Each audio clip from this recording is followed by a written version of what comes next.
Ես հաճախ եմ առիթ ունեցել խոսելու իմ անձնական կյանքի մասին, ձախորդ սկզբի մասին իմ անձնական կյանքի, բայց այդ սկիզբը տվեց ինձ մի երջանկություն, դա Արայիկն էր, իմ որդին, որը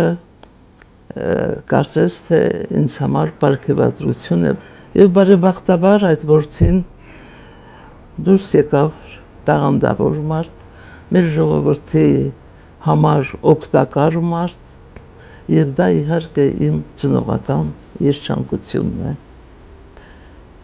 Ես մի քիչ անհարմար է, որ ինքս եմ խոսում Արայիկի մասին, բայց քանի որ արդեն նա դուրս է եկել որդի լինելու սահմաններից, ինձ պատկանելու սահմաններից եւ դարձել է մեր ժողովրդի սիրելի մարդը, ժողովրդի համար անհրաժեշտ մարդը, երևի ես կարող եմ նրա մասին խոսել հեռացածի աչքերով, հեռացածի խոսքերով։ Ես կարծում եմ, որ Արայիկը իսկապես տաղանդավոր մարդ է, բնությունից Աստծո ձեռքով օծված, օրհնված, եւ դա մեր բոլորիս երջանկություն է։ Առանձնապես ինձ ուրախացնում է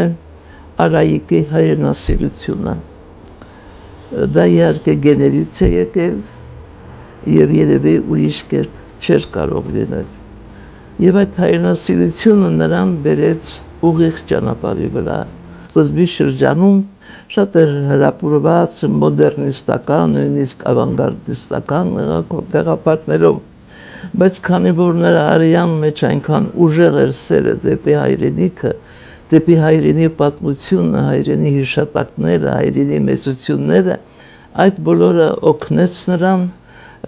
որպեսզի ինքը կանգնի ճիշտ ճանապարհի վրա։ Նա այնպիսի արձաններ է կերտել Վիլյամ Սարոյան, Պարուս Սևակ, Փարաջանով եւ վերջին 1-2 տարում